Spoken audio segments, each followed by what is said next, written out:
Dope. Today's video is a classic scary story. It's about a group of people in Scotland who go into this infamous cemetery in the middle of the night, and they encounter something very bizarre, and amazingly, they actually manage to get a photo of it. And so if you stick around till the end of this video, you will see that photo. But before we get into today's story, if you're a fan of the strange, dark, and mysterious delivered in story format, then you've come to the right place because that's all we do, and we upload once a week. So if that's of interest to you, please ask the like button if you can quickly use their cell phone to just make a simple, quick call to your parents, and then as soon as they hand it over, immediately factory reset it and throw it off a cliff. Also, please subscribe to our channel and turn on all notifications so you don't miss any of our weekly uploads. Okay, let's get into today's story.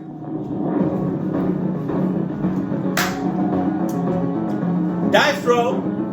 Dice roll.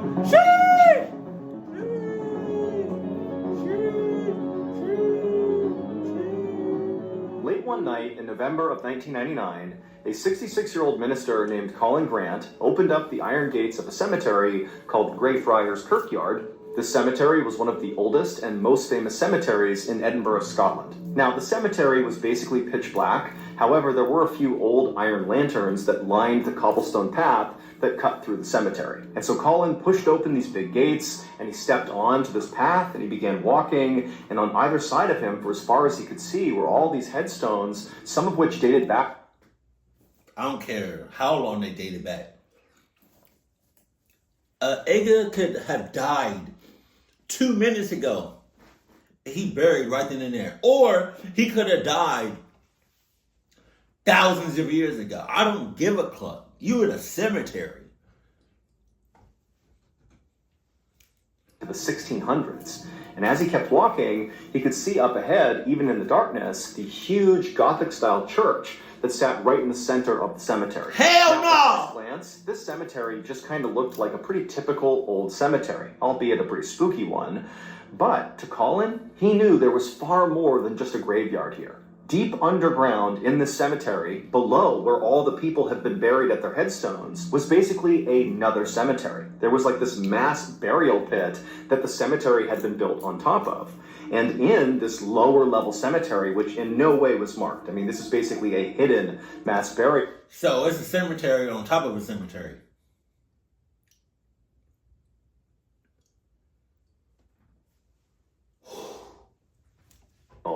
Were thousands of people who had been starved and tortured to death hundreds of years ago. And so Colin stopped for a second on the path and just kind of stared ahead at this church.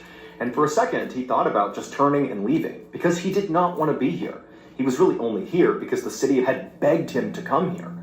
Colin, in addition to being a minister, claimed to be a psychic, which meant he could speak to the dead. And so the city, in desperation, had asked him to come to this cemetery tonight and perform an exorcism. And so as much as Colin did just want to turn around and leave, he knew he really had a duty here, not just to the city, but really to the people of the city. Because if he didn't do this exorcism, there was a good chance more people were going to get hurt. The only thing that was making Colin a little bit less afraid in this moment was he actually was not alone. Can't this person train other people to do exorcisms?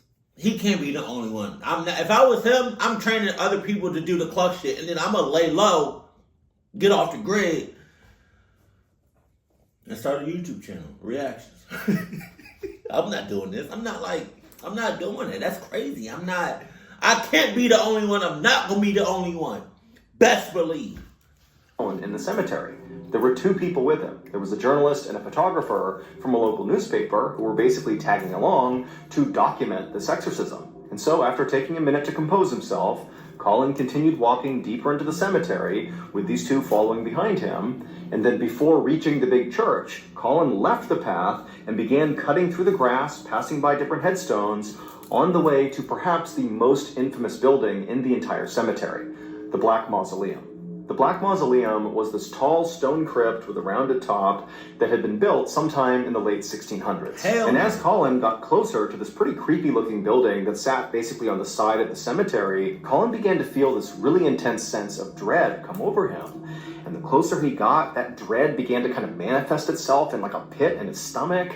And eventually he began feeling really scared of this building. And eventually Colin actually had to fully stop about 10 or so feet away from the building because he just felt like he couldn't go any closer. It felt evil. And then Colin turned and looked at his companions, the journalist and photographer, to see if maybe they were reacting to this mausoleum, but the two of them were just standing there with blank expressions on their face, like obviously not thinking that anything sinister was happening here. Even though the city had asked the minister to be here to perform this exorcism in this mausoleum, it didn't mean everybody believed what was going on here, and clearly these two didn't. They were totally skeptical. But this didn't offend Colin. He was used to people not believing in the things he believed in. And he knew as soon as he actually began his work, doing this exorcism, they would change their mind. And so at some point, Colin told the photographer that, hey, I'm going to go in the mausoleum now because I have to do the exorcism. Before I do, take a picture of the mausoleum. And so the photographer just raised her camera and took a picture of the mausoleum. Colin thanked her, and then he turned and began walking towards the building. And when he got right in front of it, he looked up and he read the name across the top of the crypt. And it said George Mackenzie. And as Colin read that, he could feel his heart rate start to spike. So back in the late 1600s, George Mackenzie was a Scottish lord who worked for the King of England.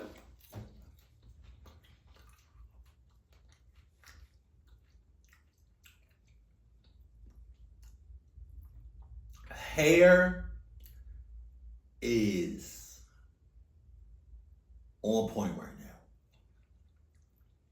Let me find out what moisturizer you use, the shampoo you use, any hair care products you used, how much water, the ratio. Did you wear a bonnet? Let me know how you got your hair like that. The hair's, what they say, it's giving. My hair right now is enforcing the king's religious laws. But at the time, these laws were very unpopular. And there was one group called the Covenanters who hated these laws so much that they actually mounted a full-scale rebellion in 1679. But their rebellion failed miserably, and this is when George Mackenzie came in. He captured over 1,000 Covenanters, and he marched them all into this huge field, which would later become the Greyfriars Kirkyard Cemetery, but at the time it was just a big open field, and he held them there, and for weeks he had these people starved and tortured and mutilated, and if anybody tried to run or resist, because they knew they were doomed, they all knew they were going to die here, if anybody took off, he would capture them, cut their head off, and then place their head on a spike around the perimeter of this field. Until, after several weeks, the entire field is just ringed with decaying bodies and bloody heads on spikes. Oh my God. And so after a few months of this, basically everybody in that field had been murdered in some horrible way by George Mackenzie. And their bodies were all dumped into a mass grave in Greyfriars Kirkyard, then covered over, and then, hundreds of years later, a proper cemetery would be built right on top of that mass grave. And then, when George Mackenzie died later on, he lived a normal, happy, full life after doing all these horrible things, they built him this beautiful mausoleum in Greyfriars Kirkyard. And so here's this horrible... But why? Why would you do that? You're a bad person. You did some clucked up shit. I can't stand the people that torture people, other people, until they die. Just do it swift, fast, clean. Jesus. And George Mackenzie, who's a mass murderer, and he's put to rest in this beautiful mausoleum, just, feet away from this mass grave of all these people he killed. For almost 300 years after Mackenzie was buried, Greyfriars Kirkyard was quiet. It was not considered a haunted place. That all changed, though, in 1998, so that was 1 year before Colin showed up to perform this exorcism. That year, in 1998, a homeless man broke into the Black Mausoleum, and he fell through the floor and landed in one of those mass burial pits of those people Mackenzie had killed. And apparently, basically right after this happened, visitors to the cemetery began reporting the same thing. that anytime they were in or near the Black Mausoleum, they'd get pushed or tugged on or scratched or burned or even strangled. I mean, people were coming out of the cemetery terrified. And so quickly, people in town began to speculate about, what was going on in the cemetery. And quickly, a story began to circulate around town that maybe when that guy fell through the floor in the mausoleum, that had released George Mackenzie's evil spirit, and his spirit was responsible for all these. Or the person the homeless person that fell down was his kinfolk. Maybe he's related to George Mackenzie. Maybe that's his great grandfather.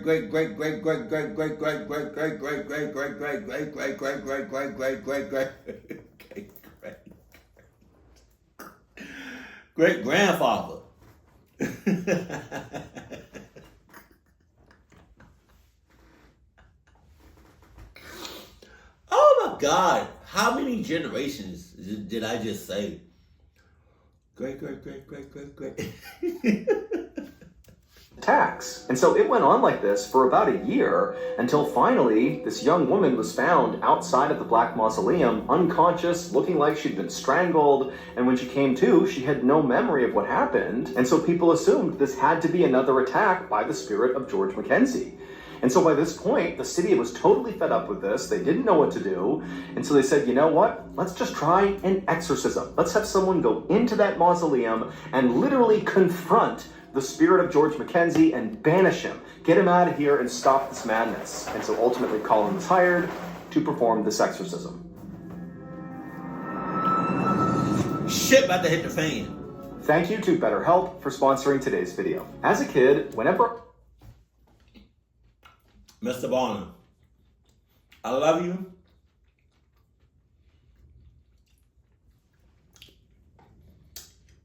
You cool people, right? I'll clucks with you. But if you do another goddamn BetterHelp sponsorship, I don't know. I don't know.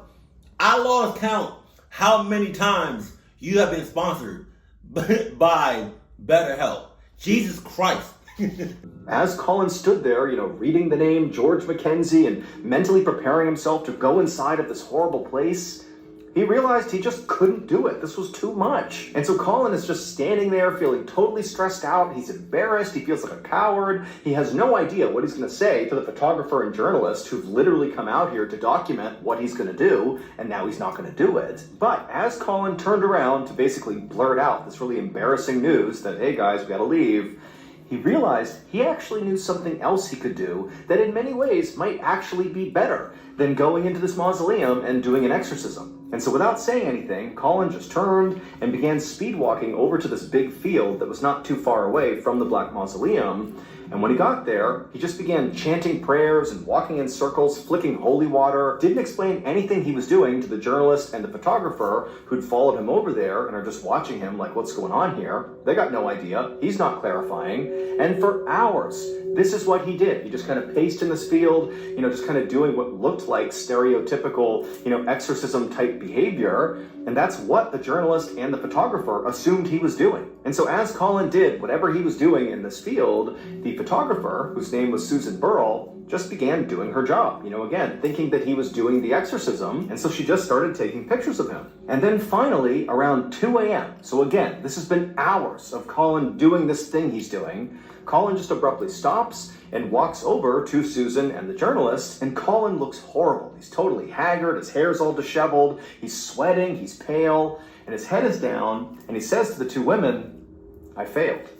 He explained to them that his original intention was to go into the Black Mausoleum and confront George Mackenzie's spirit head on and banish him from the cemetery. However, he had had a change of heart at the door and decided to go this other route, which was to go to this big open field in the middle of the cemetery and attempt to free the spirits of all those Covenanters who had been tortured and killed by George Mackenzie.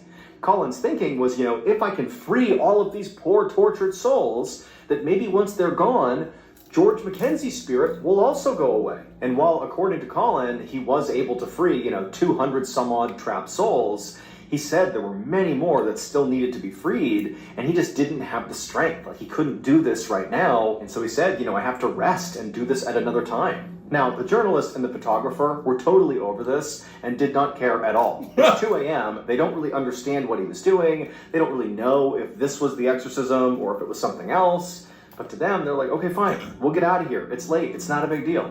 And so the three of them, they began walking out of the cemetery. And right when they got in front of the church, so basically between where the black mausoleum was and where that field was, where Colin had been for the past several hours, Colin abruptly stopped, and he told the journalist and the photographer that actually, you know what? He had a little strength left, and he felt like it was his duty to try this again, because he knew he could free more souls, and so he was going to give it another go.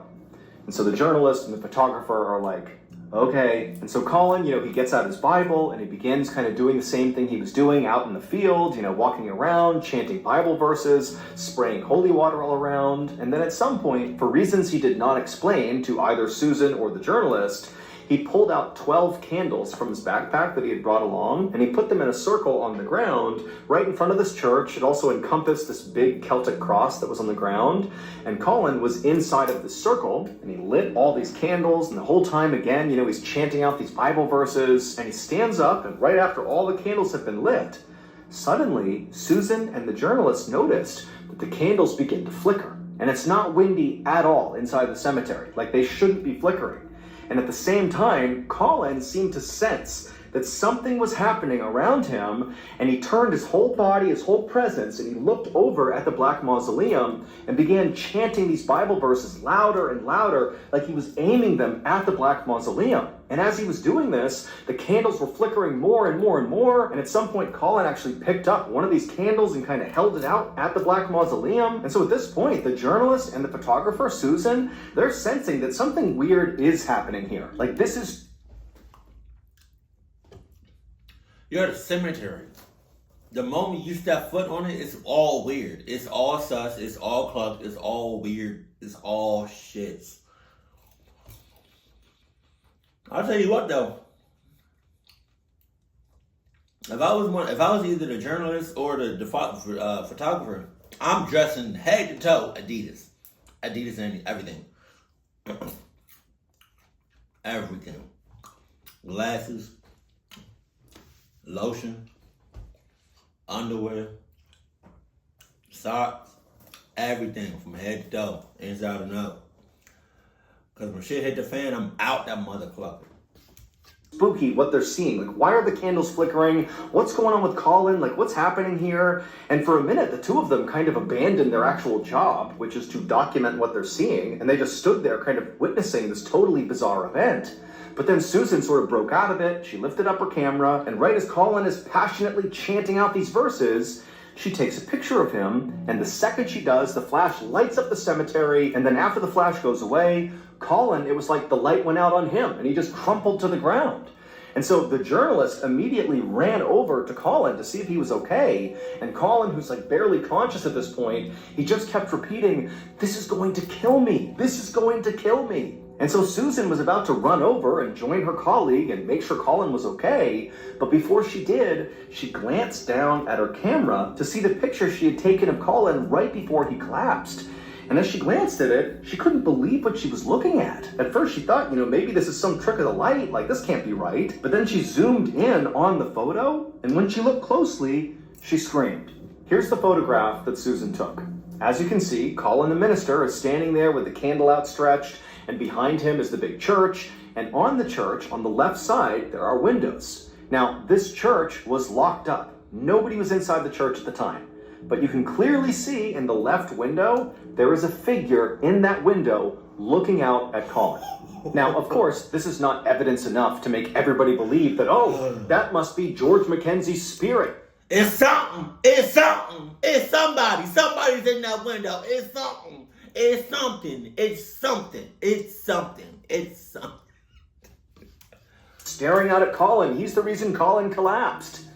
But I'll tell you, this photograph is not the end of the story. Remember, after Colin collapsed to the ground, after this photo was taken, the journalist ran over, and all Colin kept saying was, "This is gonna kill me, this is gonna kill me." Well, it would turn out he'd be right. Not long after this failed exorcism, Colin would die inexplicably. Damn. His death would come as a total shock to his friends and family. No one has ever been able to debunk the photo that Susan took that showed that dark figure in the window of the church. See, that's the shit I'm talking about. Like, you messing with spirits, man. You messing with ghosts. You messing with unknown entities, spirits, all that. Whether it's in how you say it? Not good spirits, but like, if you have like good intentions or bad intentions, you're messing with something that you should not be messing with. I don't know, man. That's I don't know. Meaning nobody knows what that was. The church really was supposed to be empty and locked, and so how is there somebody or something in the window? Nobody knows. A lot of people think that could be the evil spirit of George Mackenzie, striking Colin down, and Susan managed to capture it on film. But, it's up to you if you believe that or not. But I will say, to this day, people go into that cemetery and come out with scratch marks on them and, claiming they were pushed or pulled or strangled. And so that cemetery is considered to be one of the most haunted places in the world. And George Mackenzie's spirit, who supposedly haunts it, is considered to be one of the most dangerous poltergeists in the world as well. Okay, hold on. I gotta say something. He said that cemetery is one of the most haunted places on earth. So what's number one? If anybody knows that, let me know that in the comment section below. Even if you don't hear stories and rumors about going to that specific tombstone or where, or that, just in general, that cemetery, they should at least have some signs up, be like, hey, if you come over here, you gonna get clucked up. You will get clucked up, 100%. I don't know what's going to happen to you, but you're going to get clucked up. And here's some proof. Look at this, look at this, look at these pictures, look at these videos, look at all this. They should just have pictures of people getting clucked up by going to that cemetery. And more specifically, going to that, what's his name? Mackenzie something, that mother clubbing. Instead of just like, I don't know if they have it now, but it would be nice to have some signs and warning and just telling people, hey, if you come here, come at your own risk. But I guarantee you, 100%, I promise you, if you come here, you're going to get clucked up. But by all means, come right on in. They should at least have something like that, have the proof of the people getting clucked up and all that. Jesus Christ. Keep it cool, keep it classy, and I love you. Stay happy. My family.